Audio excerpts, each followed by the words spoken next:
Halo guys, balik lagi sama gua Lucky ID. Seperti biasa, sebelum mulai videonya buat kalian yang sudah dukung channel ini selama ini, terima kasih banyak.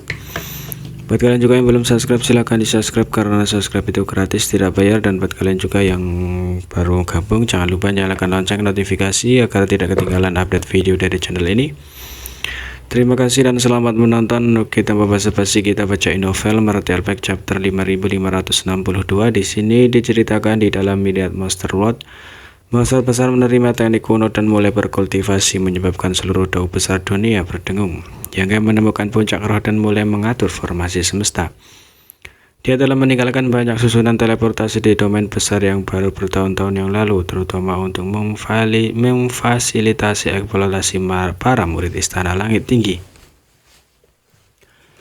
Dari domain besar yang baru, tapi tidak ada satupun di dekat Midnight Monster World. Meskipun Hawking tidak tahu apa niat Yang, dia tidak mengajukan pertanyaan apapun. Tuan istananya selalu punya alasan sendiri untuk melakukan sesuatu, jadi dia hanya perlu bertindak sebagai asisten. Setengah hari kemudian, formasi semesta didirikan. Yang dan Hawking kemudian membangun kuil semesta di sekitar formasi semesta ini. Pada saat ini, monster Ki dari monster besar utama yang mengolah teknik kuno tiba-tiba meningkat drastis. Setelah itu, sambaran petir menyambar dari langit yang cerah dan sambaran petir ungu tebal muncul dari udara tipis dan melesat ke arah monster besar. Diikuti oleh gelombang api yang membakar kehampaan, raungan binatang bergema di langit. Yang melihat ke atas sambil berpikir. Tampaknya jika monster besar ingin menerobos belenggu mereka juga perlu mengalami beberapa kesulitan, tetapi ini tidak terduga. Kemajuan ras manusia ke Open Heaven Stack juga tidak akan mulus. Yang 5 elemen tidak bergabung menjadi satu, membuka dan menciptakan dunia kecil di tubuh mereka. Meskipun tidak akan ada kesengsaraan eksternal, akan ada masalah internal, dan kecerobohan sekecil apapun akan mengakibatkan kematian.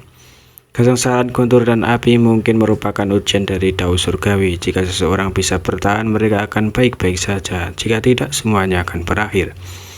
Namun monster besar dari Midnight Monster World terikat oleh World Gate Dao, dan mereka tidak memiliki metode kultivasi yang cocok. Setelah memoles diri mereka pada puncaknya selama bertahun-tahun, yang tak terhitung jumlahnya, seharusnya tidak sulit bagi mereka untuk mengatasi kesengsaraan guntur dan api ini. Yang tidak punya kesengsaraan guntur dan api ini. Kesengsaraan guntur dan api menjadi lebih ganas, dan auman binatang buas menjadi lebih keras. Setelah beberapa jam, semuanya berangsur-angsur menjadi tenang. Namun meskipun keadaan telah tenang di sini, di Midnight Monster World masih banyak monster besar yang mencoba mengatasi kesengsaraan guntur dan api. Di atas puncak roh, kuil semesta telah selesai. Dengan dua monster Open Heaven Stack yang kuat bekerja sama, membangun kuil semesta bukanlah masalah yang sama sekali. Tidak tiba-tiba aura kuat mendekat dari kejauhan, menyebabkan Hawking menatap Yang tersenyum dan berkata, "Ayo pergi menemui teman baru kita." Berjalan keluar dari aula utama, Yang segera melihat harimau raksasa seputih salju yang kekar. Harimau raksasa ini setidaknya setinggi 7 atau 8 zang dan memancarkan monster Ki yang mengerikan. Tubuhnya yang besar memberikan rasa penindasan yang kuat.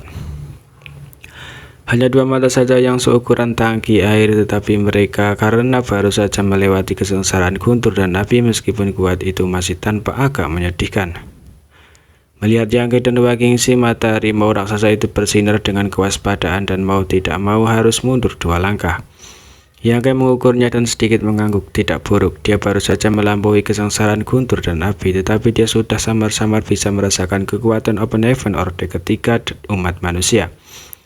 Pada waktunya pencapaian monster besar ini tidak akan terlalu rendah. Metode Open Heaven ras manusia memiliki kelebihan dan kekurangan. Keuntungannya adalah mereka yang memiliki bakat dan kecerdasan hebat dapat mencapai surga dalam satu ikatan. Misalnya bibit bagus yang bisa langsung maju ke Orde ke-6 atau ke-7 dari alam kaisar ke tahap Open Heaven Orde ke-6 atau ke-7.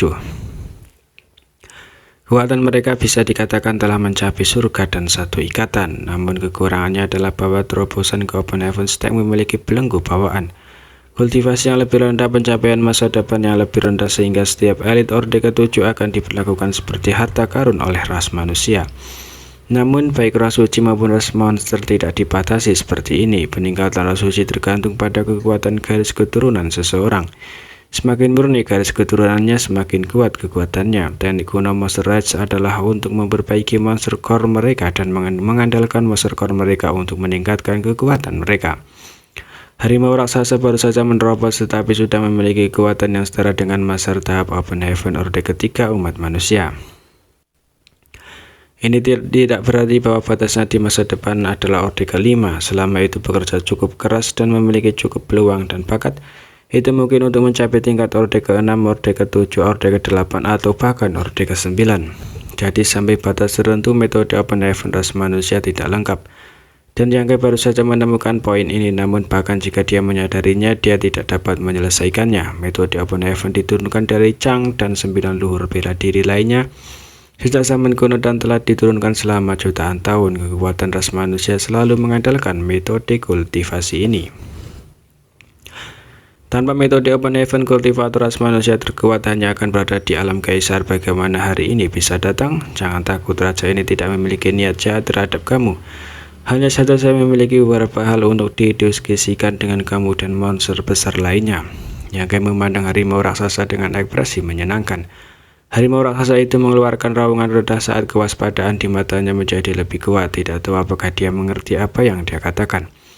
Yang Kai tiba-tiba mengerti dan berkata, saya lupa bahwa kamu belum pernah berkomunikasi dengan ras manusia. Mengatakan demikian, dia maju selangkah dan mengulurkan tangannya ke dahi harimau raksasa itu. Harimau raksasa itu terkejut dan secara naluriah ingin menghindar, tapi bagaimana bisa, itu hanya bisa menyaksikan jari yang menyentuh dahinya menyebabkan bulunya berdiri. Namun segera dia menyadari bahwa Yang Kai tidak berniat menyakitinya. Sebaliknya banyak hal aneh muncul di benaknya. Yang Kai melangkah mundur dan tersenyum pada harimau raksasa. Sekarang kita bisa berkomunikasi. Mata harimau raksasa itu melebar ketika tiba-tiba menyadari bahwa dia mengerti kata-kata pihak lain. Terlebih lagi jika dia mau, dia bisa berbicara dalam bahasa mereka. Mencoba membuka mulutnya, dia bertanya dalam bahasa manusia, siapa kamu? Yang Kai tersenyum, saya adalah Tuan Istana Surga Tinggi, Yang Kai. Bagaimana harimau raksasa bisa tahu tentang Istana Surga Tinggi? Dia bertanya lagi, apa yang kamu lakukan di sini? Yang Kai berkata, hari ini saya datang ke tanah kamu yang berharga untuk mengajari kamu semua cara berkultivasi dan membantu kamu melepaskan diri dari belenggu dao besar. Sebagai gantinya, saya akan mengatur agar beberapa orang datang ke sini untuk berkultivasi di masa depan. Saya harap kamu semua akan menahan kekuatan Monster Rage dan tidak membahayakan orang lain. Harimau raksasa mendengarkan dengan susah payah, tetapi akhirnya mengerti niat Yang Kai dan dengan marah berkata, wilayah adalah milikku. Ras monster sangat teritorial, jadi ketika mendengar bahwa Yang Kai ingin mengatur agar ras manusia berkultivasi di sini, tentu saja tidak terlalu senang. Yang Kai tersenyum. Dulu harimau raksasa itu tertegun sejenak sebelum bertanya, bagaimana dengan di masa depan? Ini milikku mulai sekarang. Harimau raksasa itu mengerti dan meraung. Kenapa? Yang Kai berpikir